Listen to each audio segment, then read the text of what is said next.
the Johnson Wax Program. Presenting Marian and Jim Jordan as Fibber McGee and Molly.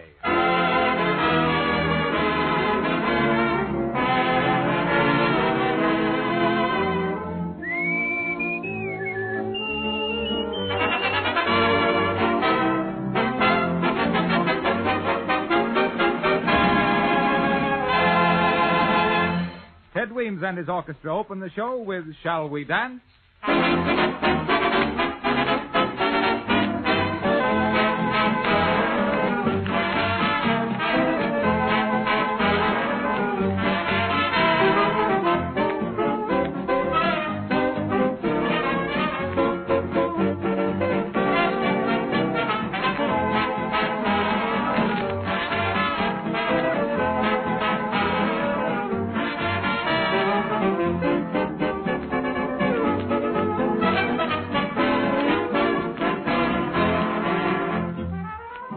If you should ask three women who use Johnson's self-polishing glow coat why they prefer this particular floor polish, you might get three different answers. The first housewife might say, well, I like Johnson's glow coat because it's so easy to use. I don't have to do any rubbing or buffing. Housewife number two might say, glow coat keeps my linoleum looking like new, protects it so it can't get worn or soiled. I figure it saves me money and work. The third housewife might put it this way. I'm enthusiastic about Johnson's glow coat because it goes on in such a hurry, takes only 20 minutes to dry, and it makes my floors more beautiful than ever before. Now, if you haven't already tried this easy-to-use liquid polish, buy glow coat from your dealer tomorrow. Look for the attractive yellow can with the lettering GLO-COAT. Johnson's self-polishing glow coat. Oh, yes, remember, you save money on the larger sizes.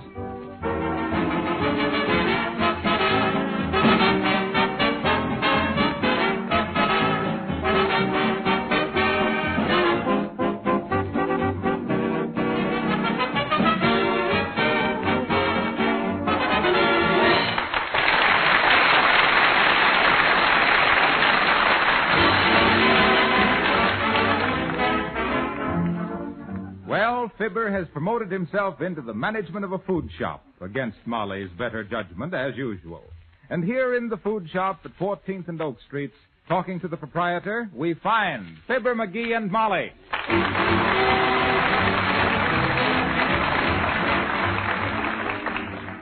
Now, don't you worry about a thing, Mr. Smearcase. We'll take care of everything. Yes. McGee can run the shop, and I'll handle the bookkeeping, Mr. Smearcase. That's good. You know, it's an old after mine to just get away and relax. Mm-hmm. The food business is a good business, generally, and I wouldn't wish a Tomkopf to monkey mit the profits and losses, so I'm nicht knowing which is which. Verstehen? Oh, sure, we're staying right here. Don't you give the store a thought, Smeary. I'm an old-timer at the food business. You're telling me.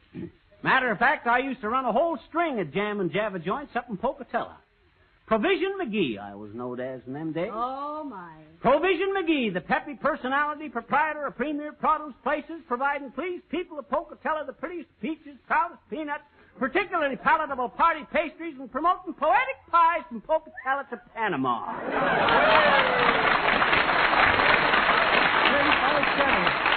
I'm glad to hear that. I'm leaving the place in your hands. Fine. Goodbye, good luck, and don't sell the mothballs for tapioca. Well, McGee, you're it again. I think this is the most ridiculous undertaking you've undertook yet. You'll be sorry you says that, Mrs. McGee, when the money starts rolling in. Paper money don't roll, McGee. No, but it doubles. Did you get it, Molly? You says paper money don't roll, and I says Ain't no. funny, McGee. Oh, really? One of my favorites.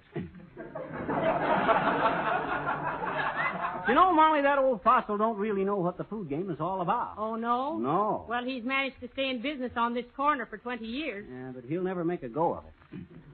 What people want these days is health food. What? People are calorie conscious. Why, shucks, every kid in the kindergarten now can tell you how many vitamins there are in a caraway seed. I'm going to specialize in health food. Oh, now, McGee, please. I'm going to paint a sign to hang up out in front, so... Uh-oh. Customer. Now use some judgment. Okay. Hi, sis. Oh. It's Geraldine. Hi, Geraldine. Oh, hello, Mr. McGee. Hello, Molly. Hi. I just couldn't wait to come in and see your food shop. Yeah. I told Gerald you were opening a food shop, and he said, isn't it wonderful what a little grub can do? Yeah. Hey, was he calling me a little grub? Oh, Gerald says the darlingest things, Mr. McGee. He really does, really. I told him you were selling homemade pies, and what do you think he said? I don't know, but he better ixnay acting for it. Gerald said you'd better stick to open-faced pies because you'd never do any business with the upper crust. Wasn't that just too brilliant? I mean, wasn't it really? Hey, listen, if Gerald will stop in here sometime, I'll fix him up a nice arsenic sandwich. Oh, Mr. McGee, you're so cute when you get ruffled. You are, really. Oh, sure.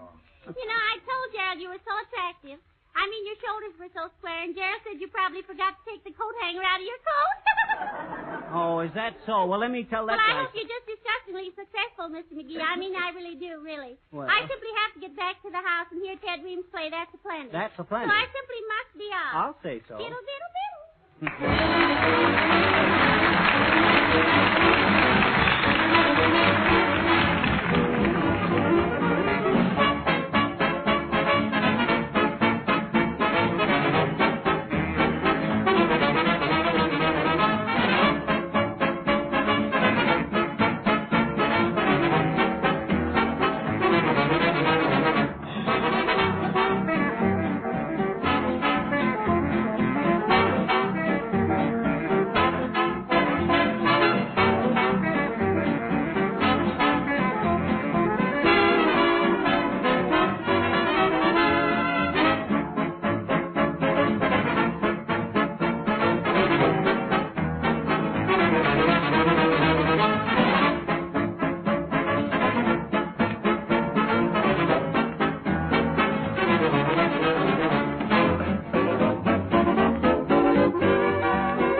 Say, McGee, where's the cash register? Oh, that's right over there. Hey, you mean to say we've been running a store for hours and hours and you don't know where the cash register is? Well, we haven't had any use for it yet. Well, we will. I got my health food sign up out in front. And look at the chart I just made, showing all the nerves and muscles of the human body. That's so I can point out the different things. Oh, how do you do, sir? What can we do for you? Hey, what say? What's on your mind, Grandpa? Well, I seen your sign for health food, and I want something for my Mamie. She don't eat her victuals. Got me worried. Well, for folks that won't eat, Grandpa, you got to fix something that's both attractive to the eye and also, besides, nourishing. Now, look, you take a tomato. She don't like potatoes. Oh, not potatoes, tomatoes. French fried? No, not potatoes. That's fine. She don't like 'em. Go on, McGee. You take a tomato, and you hollow it out and fill it with prune juice, ground walnuts, soybeans, and a dash of vanilla. And by tomorrow, your Mamie will be eating like a horse. You darn fool. Mamie is a horse. Mamie is a horse. Oh, so where does he get? Give me a pencil, Molly. What are you going to do? I'm going to figure up the cost prices on this stock. The meat costs are too high, and the bread cost is worrying me. The what? The bread cost. And this bread cost is brought to you by the makers of Johnson's Wax and Glow Coat over the bread network of the National Bread Costing Company. Harpo. What do you want? Say, do you handle cookies? Why, certainly, sir. Well, don't. It isn't sanitary.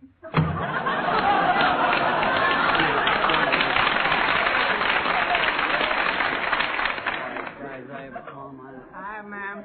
How you, boss? Oh, it's Silly Watson, McGee. Hi, Phil. What's on your mind?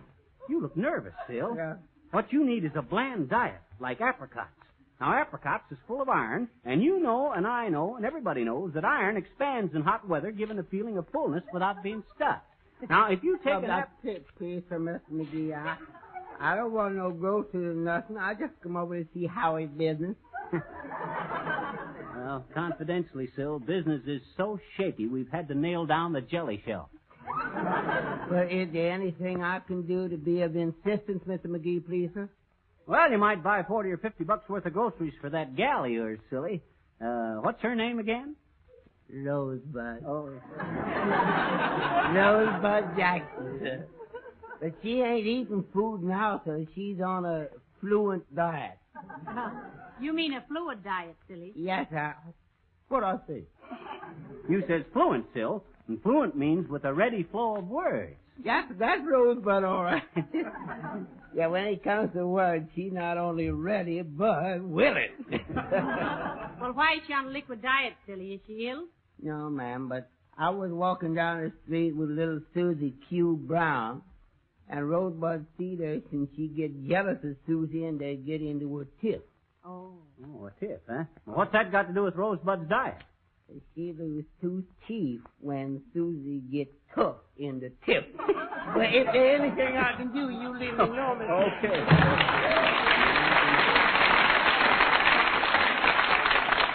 Heavenly days, McGee. Can't we sell something? Hello, Fibber. Hello, Molly. Oh, it's Perry Cobo. Hi, Hello, Perry. Perry. This a health food shop? Yes, Perry. What can we do for you? I've got a serious melody. A serious malady? No, melody. What is it? What is love? Okay, sing it, Perry.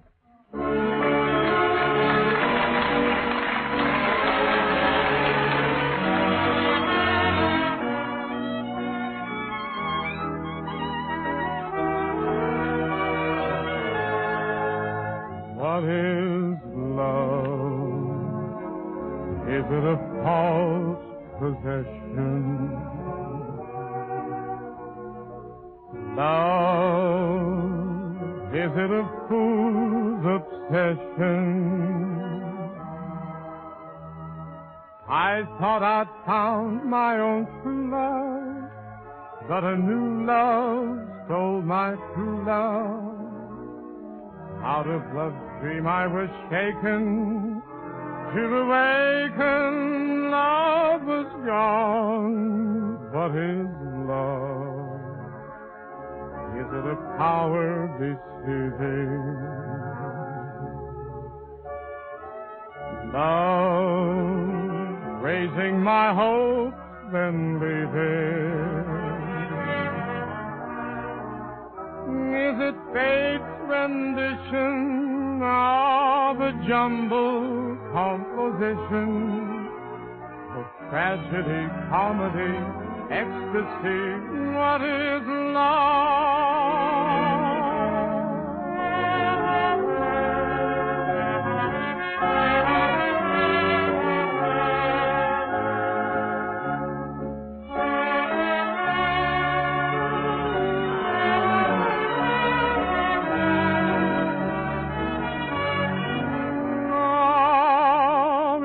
Fate's rendition of a jumbled composition of tragedy, comedy, ecstasy. What is love?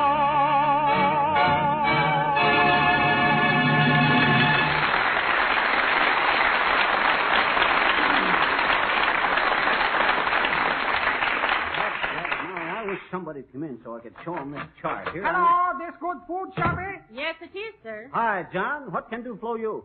Chop chop, make a lamb. Mickey Lammy, what is? Chop chop. Hey, what is this? I don't know. I think he wants some lamb chops, McGee. Oh, okay. 2 lamb chops. Sure, you clutch on pretty slow, big slot. Crunchy lammy choppy have pants on them.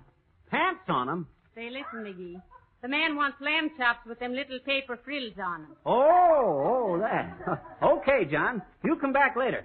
Me have choppy panties, dry clean and plessy. Okay, you make a nice job. Master no likey baggy panty on lammy chop, eh? Okie dokie, John. Imagine that, Molly. Next thing, they'll want us to put patent leather shoes on the pig's feet. Or muzzles on the hot dogs. Oh, watch you make a sale to this guy. Hi, Bud. What can I do for you? How about a loaf of our health bread? Well, Full of vitamins A, B, C, D, F, G, H, and sometimes Y and W. Well- Genuine leather crust bread. And a free paper kite with every loaf. Bum bread, but the kites are swell. I don't want a kite. Oh, so you don't want a kite, huh? I suppose you're too dead rather dignified to fly a kite. Be a boy again, Bud, and let yourself go. Why, with one of these leather crust kites flying overhead, you'll feel the thrill of youth. Your blood will course through your veins like it did when you were in grade school. I never went to grade school. Oh, inferiority complex, huh? Well, let me tell you something, Bud. It gives you a feeling of power. It's dynamic. I tell you, I don't want a kite. You hear that, Molly? He don't want a kite. Why, where's your sportsmanship, Bud? Where's your manhood? Oh, Where's your... be quiet, McGee. Now then, what was it you wanted, sir? Well, I just come in for Well, whatever it is, we got it, Bud. Why, we got some Limburgers so strong that it'll walk along beside you and carry the rest of your groceries home. We got some stuff to... Hey, you carry watermelons? Why, certainly, Bud. Well, carry one over Niagara Falls, will you? Now you see what you did, McGee? What you get when you try to render a little service to the community. Ingratitude. Here we get everything people could eat. There's food for growing kids and them dairy products. There's food for babies and them strained vegetables. And there's food for thought in the fact that Johnson's Wax is a favorite of housewives everywhere. Why? Harpo. Are you in again, Mr. Wilcox? Yeah, I'm back. Say, nice food shop you got here. How's the head cheese? Oh, he's fine, aren't you, McGee? What'd you want this time, Harpo? Well, look, I wanted to know how you got to be so expert on health food. What? Shucks, Harpo. I wrote a play about food. No. On the order of boy meets girl. What was the name of it? Crab meets salad. All right. I ever tell you about how Harpo and his foot complaint, Molly? Ever tell you about that? You never did. What happened to him? Well, Harpo was complaining all the time about his feet going to sleep. It seems that he was laying around the house all day wearing just the pants of his pajamas, and his legs kept thinking it was bedtime. Oh. I'll answer it, McGee. Hello, Wistful Vista Food Shop. Molly McGee speaking. Have we any what? Say it again, please. Once more, please. Just a moment. McGee, have we any kumsquat? Any what? Kumsquat. Oh, tell him to hang up and quit kidding. Hello? Lay off the double talk, you big Lugan. We're busy. The idea of bothering honest storekeepers with their practical jokes. Hi, sis. What can we do for you?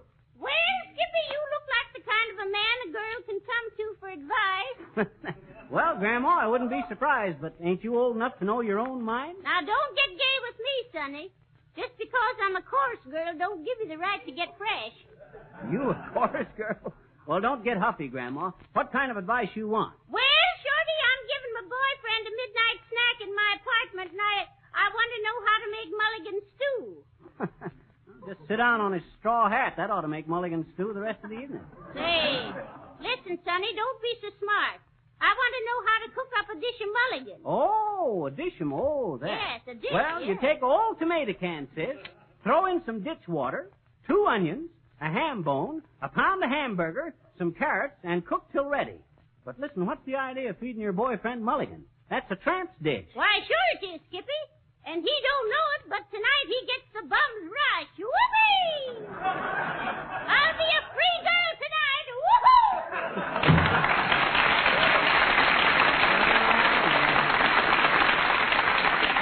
Dear. When hearts are young. Take it, Ted, and trill it, Tanner.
That was Elmo Tanner with Ted Weems Orchestra whistling When Hearts Are Young. Now we take pleasure in announcing the winner in last week's trailer contest, sponsored by the makers of Johnson's Auto Wax and Cleaner. Mrs. Floyd Skidmore of Cortez, Colorado, wins a magnificent deluxe covered wagon trailer valued at $1,000. We know you'll enjoy your trailer coach, and we hope you'll protect the finish and keep it sparkling with Johnson's Auto Wax and Cleaner. Winners of cash prizes will be notified by mail.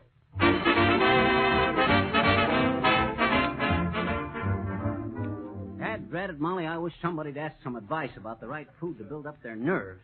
Here I go and make a swell chart of the human system, and nobody cares anything. Oh, how do you do?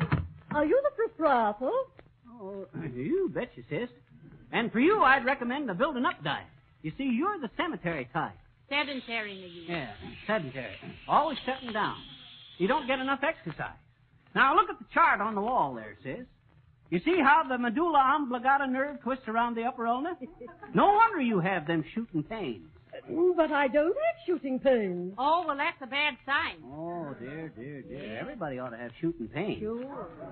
Maybe you ain't got your growth yet. Now, look where I'm pointing on the chart now. You see that muscle that hits the anterior of the tibia on the median line with the ipsifacto? That's what happens when you're short of vitamin W. And look at that repressive maxilla. Please, maybe she wants some groceries, McGee. Okay, sis. We got the finest line of interior decorations here you ever threw a fang into. Why, we got pretzels here that are tied in a beer lover's knot. We got a baked ham in the icebox that's so swelled up with pride it keeps popping its clothes off. I beg your pardon. I do not wish to buy groceries, nor do I need your advice. Ooh, well, don't be too sure, sis. I merely thought my sister's little Pekingese might have wandered in here. Pekingese? My sister is Mrs. P. Prendergast Pike. P. Prendergast Pike. Oh, you're looking for Pike's Peak. Let's see. There's a train leaving for Denver. Huh? Oh, McGee, you shouldn't be so impudent with the customers. Well, there's something about being looked at through a pair of glasses on a stick that brings out the primitive in me, Molly. Well, what was it, please? Oh, hi, little girl. Hi. Was there something you wanted? Sure. Fine. Be glad to help you. All right. Well, now then, what was it you wanted? Your mama give you a list? I says, did your mama give you a list of what she wanted? Does she want something, too? Dad, Brett, how do I know? Don't you know what she wanted? Huh? Say, I haven't got all day to wait on you, sis. Did your mama send you in for something? No. Oh. It was your own idea, huh? I suppose you want some candy or gum or something. Gee, who doesn't? How much money you got? 62 cents, I betcha. 62 cents? Hey, that's a lot of dough for a kid your age to haul around. Oh, I don't haul it around, I betcha. It's home in my bank. Dad, brat it, sis, if you ain't got any money and your mama don't send you here, what did you want? We can't... And what are you staring at me for? I want to see you do your trick. My trick? What trick? I bet you haven't got room in here, I betcha. Hey, what is this? Room for what? Well, my papa said when you started running this store, you were sticking your neck out a mile. I'll go tell him you can't do it in here. You ain't got enough room, huh?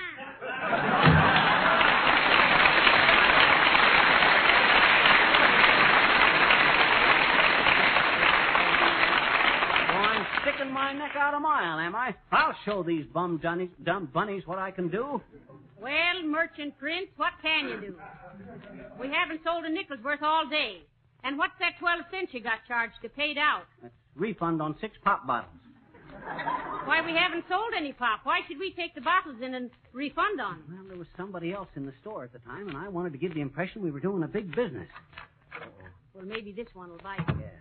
How do you do, sir? Howdy, folks. Howdy. You Mr. McGee? That's me. What can I do for you, sir? We're having a picnic, and I'm on the committee for groceries, and I have orders to deal with you people. Oh, that's wonderful. Oh, that's swell, Bud. How many people on the picnic? Oh, in the neighborhood of 300. Hot dog, 300. Oh, boy. Leave it to me, Bud. I'll handle the whole thing for you. Put this down, Molly. Hot dog. Hot dog. Mustard, piccalilli, coffee, fruit, buns, steaks, 50 cases of beer. Make it 100. Make it 100. Oh, this is wonderful. Dozens of pies, cakes, donuts. That's the spirit, young man. Give us the works. Sardines, pretzels, Dear, where will I send it? Oh, you won't have to send it. I have my associates right outside. Oh, dear. All right, gentlemen, bring in the basket and hold it on the truck. Boy, oh boy, pile some more in the box. We get out the rest. That's the stuff. Here, take another bunch of bananas. That's it. Thank you. Have some more olives. What kind of olives do you want, green or ripe? Right. Right? Right. Heavenly days, that was fast work. What did I tell you, Molly? When it came all in a bunch. Well, you got everything you need now, Bud? Oh, yes, and thanks for the cooperation. How much will that be? Well, let me figure a minute here. Let's see, 4 times 6, 17. The donuts and the beer and the olives and the pastry. I'll make you a good price, Bud. 16 plus 7 is 14 and the war tax. $189.75. Why, that's excellent. The boys at the City Hall will certainly appreciate this, McGee. City Hall? This donation of yours is the biggest picnic donation the 44th Ward ever received. Oh, heavenly days. Donation. Hey, what do you mean, donation? Anytime you want a favor from the boys, just ask us. We'll be glad to fix the next parking ticket you get. Goodbye. Thank you, folks. Goodbye. Well, of all the nerve. Why, the dirty chiseler walking out and with all our stock and not paying. Oh, I'm through. Smear Case can have his old shot. Oh, don't take it so hard, dearie. Oh, shucks. McGee, what are you doing? I'm making this sign to hang on the cash register. A sign on the cash register? Yeah, there it is. There. How does it look? R.I.P. Yeah. What does that mean? Raise in prices? No. Rust in peace.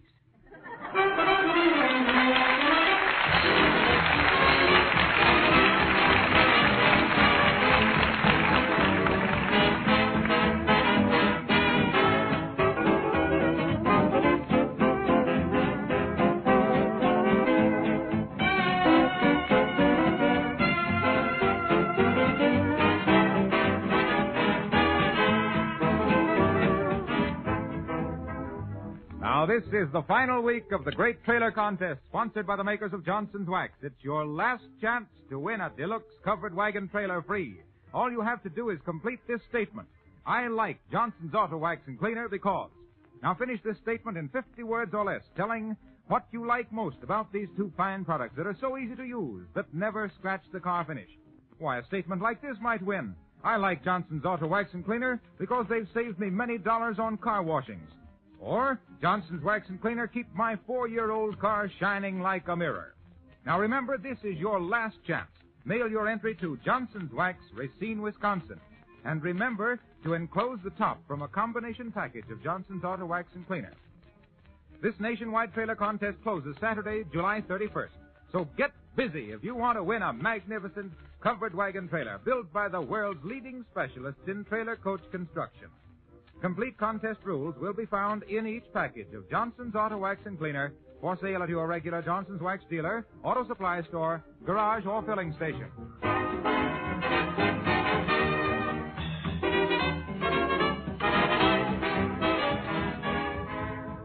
Now, can you imagine that, Molly? And here I thought the food shop business would be a cinch. Heavenly days, I couldn't even collect any old accounts. Did you try? Why, sure. I sent an invoice marked overdue to that Mrs. Court, and I got it right back, refused. Oh, well, you should have known better, Molly. Nobody can put a court bill through these days. Good night. Good night, all.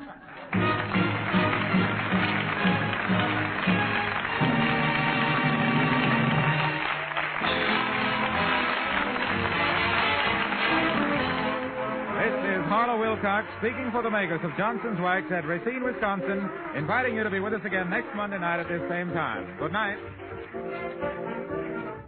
Fibber McGee and Molly have come to you over the Red Network of the National Broadcasting Company.